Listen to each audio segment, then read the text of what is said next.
Assalamualaikum warahmatullahi wabarakatuh. Selamat pagi anak-anak. Oke, bagaimana kabarnya hari ini? Apakah semuanya sehat walafiat? Semoga semuanya sehat walafiat ya. Pada pagi hari ini kita akan belajar mengenai identifikasi asam basa dengan menggunakan alat indikator, kemudian dengan menggunakan larutan indikator buatan. Yang pertama, identifikasi asam basa menggunakan alat indikator. Bisa dilihat pada gambar di sini ya. Ini adalah pH meter. Apa itu pH meter? pH meter adalah alat digital untuk mengukur pH secara tepat. Caranya dengan mencelupkan elektrode pH meter ke dalam larutan yang diuji. Pada layar pH meter akan diketahui harga pH larutan. Oleh karena itu, penggunaan pH meter sangat praktis.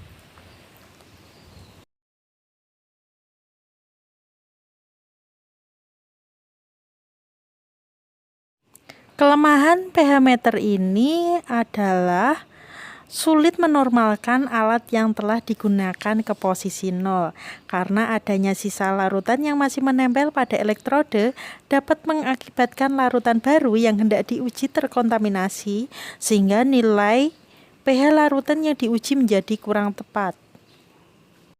Selanjutnya adalah kertas indikator universal seperti pada gambar ini. Jadi, kertas indikator digunakan dengan cara mencelupkan ke dalam larutan yang akan diuji. Setelah dicelupkan, kertas indikator menunjukkan perubahan warna. Perubahan warna tersebut digunakan untuk menentukan nilai pH. Perubahan warna pada kertas indikator setelah pencelupan dicocokkan dengan warna yang tertera pada kemasan. Kemasan indikator universal mencantumkan nilai pH 0 sampai 14 pada kedua sisinya. Warna yang sesuai dengan kemasan menunjukkan harga pH larutan yang diuji. Akan tetapi, kertas indikator universal ini memiliki kelemahan, yaitu jika kurang teliti dalam mencocokkan warna pada kemasan, nilai pH larutan yang diuji juga menjadi kurang tepat. Berikutnya adalah identifikasi asam basa menggunakan larutan indikator buatan. Jadi indikator buatan dapat menunjukkan suatu larutan bersifat asam atau basa melalui perubahan warna. Perubahan tersebut menunjukkan kisaran pH larutan yang diuji. Gitu. Ini adalah tabel ya yang menunjukkan beberapa indikator buatan. Kita lihat timol biru dengan daerah perubahan warnanya adalah 1,2 sampai 2,8. Dengan perubahan warna merah sampai kuning. Dan beberapa indikator lainnya. Oke, kita langsung ke contoh soal ya. Berikut ini adalah data pengujian larutan menggunakan indikator.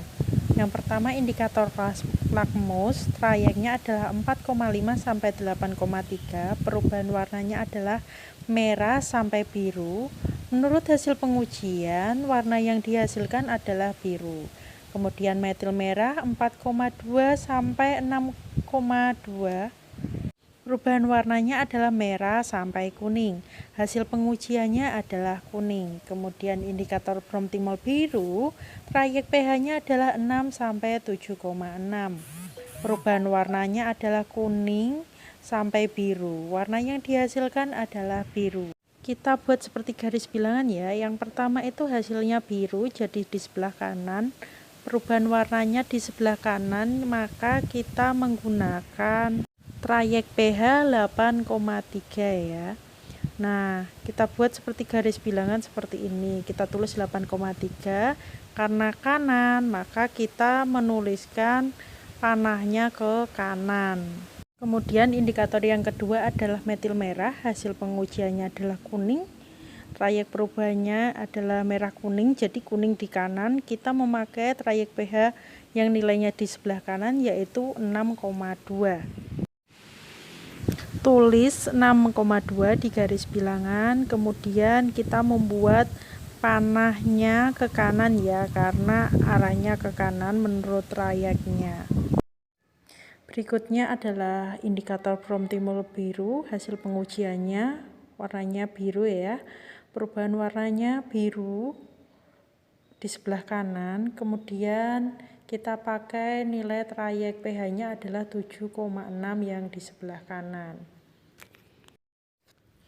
Tulis 7,6 di garis bilangan, kemudian kita membuat tanda panahnya ke kanan ya, sesuai dengan data yang sebelumnya itu. Kemudian arsir daerah yang dilewati oleh 3 ketentuan yang tadi. Kita mendapatkan bahwa daerahnya adalah lebih dari atau sama dengan 8,3. Jadi pH-nya adalah lebih besar atau sama dengan 8,3. Contoh yang kedua, perhatikan tabel data hasil pengujian air limbah berikut. Dengan indikator yang pertama, metil jingga trayek pH 3,1 sampai 4,4, trayek perubahan warna merah sampai kuning, warna yang dihasilkan adalah kuning. Kemudian bromkresol hijau, trayek pH 3,8 sampai 5,4. Trayek perubahan warna adalah kuning sampai biru. Warna yang dihasilkan adalah hijau. Kemudian Promtimol biru. Trayek pH adalah 6 sampai 7,6. Trayek perubahan warna adalah kuning sampai biru. Warna yang dihasilkan adalah kuning. Kita lihat yang pertama dulu. Untuk yang pertama menggunakan metil jingga, warna yang dihasilkan kuning, trayek perubahan warna kuning di sebelah kanan, maka kita menggunakan nilai trayek pH yang di sebelah kanan, yaitu 4,4. Tulis 4,4 di garis bilangan, kemudian buat tanda panah ke kanan ya, sesuai dengan ketentuan yang tadi. Di datanya trayeknya adalah sebelah kanan. Berikutnya adalah bromkresol hijau, hasil pengujian limbahnya berwarna hijau.